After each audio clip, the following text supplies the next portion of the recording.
Successful হতে গেলে তোমাকে অনেক অপমানের সম্মুখীন হতে হবে। বলবে যে আমি ল নিয়ে পড়ছি, লোকে বলবে ও ল নিয়ে পড়ছিস, তার মানে মানে লোক ঠকানো কাজ। তুমি কোথায় যাচ্ছ, তুমি যদি বলো আমি ইন্টার্নশিপে যাচ্ছি, তখন বলবে ও তুই হেল্পার, মানে লোকে হেল্প করিস। এখানে ভালো করে প্র্যাকটিস করো, যে অটুট থাকে সেই কিন্তু আগে সাকসেসফুল হয়। তো তো নমস্কার বন্ধুরা, আমি বিভাস, আর বিভাস সরকার ইউটিউব চ্যানেলে যদি তুমি প্রথম হয়ে থাকো তাহলে অবশ্যই সাবস্ক্রাইব করে দিও, যাতে নতুন ভিডিও আপলোড করলে তোমার কাছে সবার প্রথমে নোটিফিকেশন যায়। তো চলো বন্ধুরা, ভিডিওটি বেশি দেরি না করে শুরু করা যাক।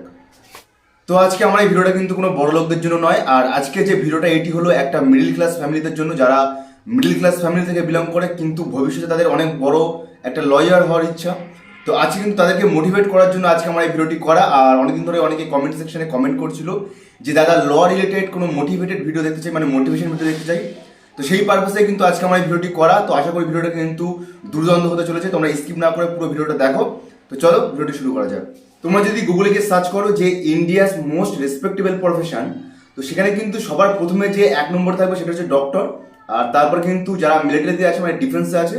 আর 3 নম্বরে কিন্তু থাকবে যারা অ্যাডভোকেট আছে, মানে যারা অ্যাডভোকেট আর কি, মানে যারা ল প্রফেশনে আছে। তাহলে একবার ভাবো তোমরা, মানে ইন্ডিয়াতে কতটা একটা সম্মানজনক পদ যে ল প্রফেশন। তো তবে এই ল প্রফেশনে কিন্তু সাকসেসফুল হতে গেলে তোমাকে অনেক অপমানের সম্মুখীন হতে হবে।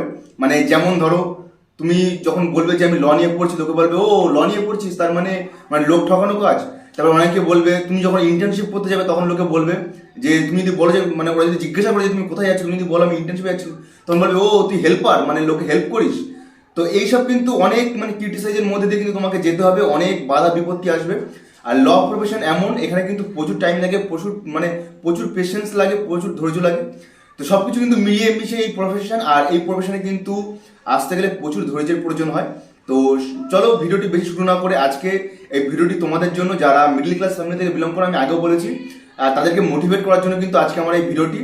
তো চলো আজকে তোমাদের মানে এই ল রিলেটেড, তোমরা যারা ল নিয়ে পড়তে চাও, তো তোমরা কি কি সমস্যার সম্মুখীন তোমরা হতে পারো, তো সেই সব বিষয়ে কিন্তু আজকে আমি এই ভিডিওতে আলোচনা করব।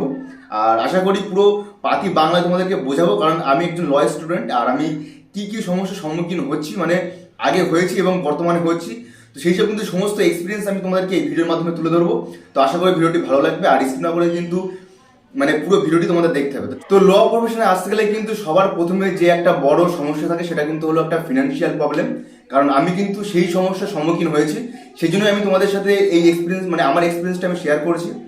তো আমার মতে বলে ল কলেজে ভর্তি হলে কিন্তু, মানে ভর্তি হতে গেলে একটা হিউজ অ্যামাউন্ট দরকার হয়। তো অনেকে ভাবে না এমন যে মানে ভর্তি করে দেই, তারপরে এক এক করে বা যেভাবে হোক জোগাড় করব, তারপরে সেই ফিসটা জমা দেবো। তবে আমার মতে বলে এটা করলে কিন্তু একটা তোমরা বিপদের সম্মুখীন হতে পারো, যেটা আমার সাথে ঘটেছে।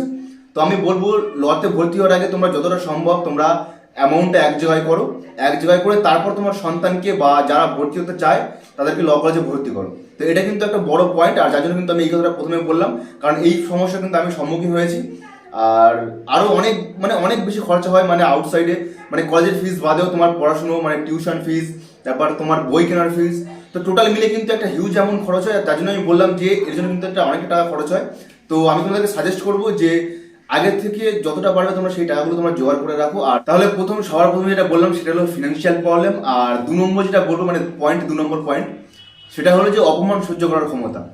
তুমি যদি এই প্রফেশনে আসতে চাও, তখন মানে যদি তুমি আসো তাহলে কিন্তু তোমাকে প্রচুর অপমানের সম্মুখীন হতে হবে, মানে প্রচুর, মানে তুমি সেটা ধারণাও করতে পারবে না যে তোমাকে কতটা অপমানের সম্মুখীন হতে হবে। আর যেমন ধরো তুমি বললে যে আমি ল নিয়ে পড়েছি, তখন বলবে যে কি রে আর কোনো প্রফেশন পাসনি, শেষে তুই লতেই আসলি, মানে লোক ঠকানো কাজ। তো এইসব মানে এই মানে ভীষণ তোমাকে মানে সমস্যার সম্মুখীন হতে হবে। মানে তারপর তুমি যখন ইন্টার্নশিপ করতে যাবে তখন বলবে যে কি রে হেল্পারি করতে যাচ্ছিস লোকের। তো এরকম অনেক সমস্যার সম্মুখীন হতে হবে, মানে অপমানের। আর তারপর বলবে যে লোকের চাপ হয়ে দেওয়া কাজ করে। তো এরকম মানে সমাজে দেখো না, যে কোনো একটা ভালো কাজ করতে গেলে মানে খারাপ লোকের অভাব হয় না, মানে তো সেই রকমই আর কি ব্যাপার। মানে প্রচুর অপমান তোমাকে সহ্য করতে হবে। আর বলে না যে অনেক অপমান সহ্য করার পরেও যে অটুট থাকে সেই কিন্তু আগে সাকসেসফুল হয়। তো ল প্রফেশনটা ওরকম, মানে অনেক ধৈর্য ধরতে হয়, তারপরে কিন্তু তুমি একটা জায়গায় গিয়ে পৌঁছাবে। তো ব্যাস এটাই, মানে প্রথমে ফিনান্সিয়াল প্রবলেমগুলো, তারপরে যে অপমান সহ্য করার ক্ষমতা। তো তুমি যদি একটা মিডল ক্লাস ফ্যামিলি থেকে বিলং করো, এগুলো কিন্তু মানে তোমাকে করতেই হবে, মানে এগুলো সমস্যার সম্মুখীন। আর 3 নম্বর যে পয়েন্টটি বলবো সেটি হলো কনসিস্টেন্সি। আর এটা কিন্তু অনেকেই মেনটেন করতে পারে না, আর এটা কিন্তু একটা বড় ম্যাটার করে। মানে আমার চেনাশোনা অনেক বন্ধু আছে যারা এই ল প্রফেশনে এসে মানে ল পড়তে পড়তে তারা মাঝখানে ছেড়ে চলে গিয়েছে, বলছে যে আমার দ্বারা হবে না, মানে তাদের মধ্যে সেই ধৈর্য ভাবটা নেই। যে খাটতে হবে, আর এই জন্য কিন্তু প্রচুর প্র্যাকটিস করতে হয়, অনেক দৌড়াদৌড়ি করতে হয় আর অনেক সমস্যার সম্মুখীন হতে হয়।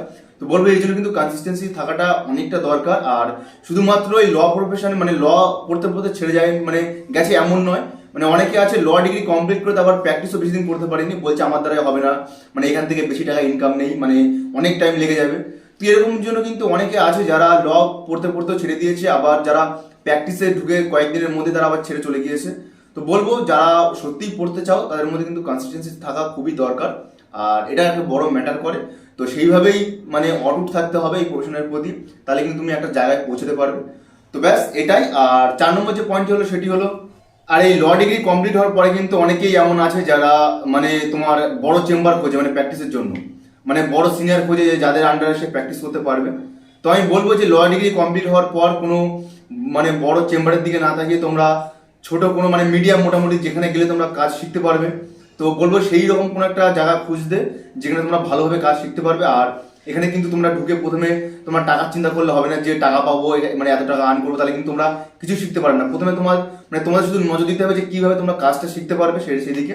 আবার অনেকে এমন আছে দেখবে যে যারা ল ডিগ্রি কমপ্লিট হওয়ার পরেই ভাবে যে আমি হাইকোর্টে যাবো, মানে হাইকোর্টে গিয়ে শো আপ করবো আর লোকের সাথে বলবো যে আমি হাইকোর্টে প্র্যাকটিস করি।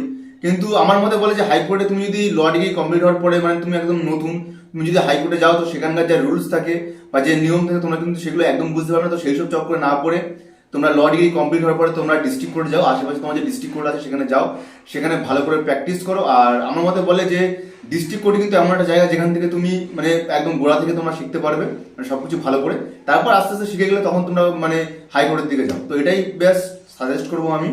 আর আবারও বলছি, তুমি যদি মিডিল ক্লাস ফ্যামিলি থেকে বিলং করো আর তুমি যদি ফার্স্ট জেনারেশন লয়ার হও, তাহলে কিন্তু তোমাকে এই সমস্যার সম্মুখীনগুলো হতে হবে।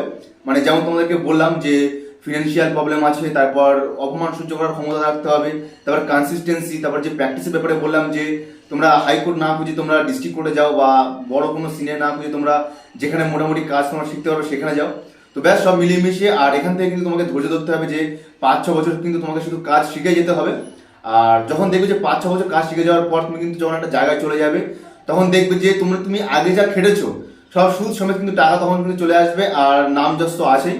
তো ব্যাস তোমাদেরকে মোটিভেট করাই আমার কাজ। আর যারা আমার ভিডিও দেখো পছন্দ করো, যারা বলছিলে যে মানে ল রিলেটেড ভিডিও তোমরা দেখতে চাও, তো এই ভিডিওটা কিন্তু স্পেশালি তাদের জন্য। আর অবশ্যই তোমরা যদি আমার ভিডিওটা প্রথম দেখে থাকো আর তোমরা যদি এখন সাবস্ক্রাইব করে না থাকো, তোমরা কিন্তু অবশ্যই আমার চ্যানেলটি সাবস্ক্রাইব করে রেখো। আর এইরকম মোটিভেটেড তোমরা যদি ভিডিও দেখতে চাও আরও, তোমরা কিন্তু আমার কমেন্ট সেকশনে জানিও। আর আমি মানে আমার যে এক্সপিরিয়েন্সগুলো সেগুলো কিন্তু আমি শেয়ার করবো তোমাদের সাথে। তো ব্যাস আজকে ভিডিওটি এই পর্যন্তই। ভালো লাগলে অবশ্যই লাইক কমেন্ট শেয়ার করে দিও। আবারও বলছি, চলো বন্ধুরা টাটা, দেখা হচ্ছে অন্য ভালো একটা কোনো নতুন ব্লগে। তো চলো বন্ধুরা, আজকের ভিডিওটি এই পর্যন্তই।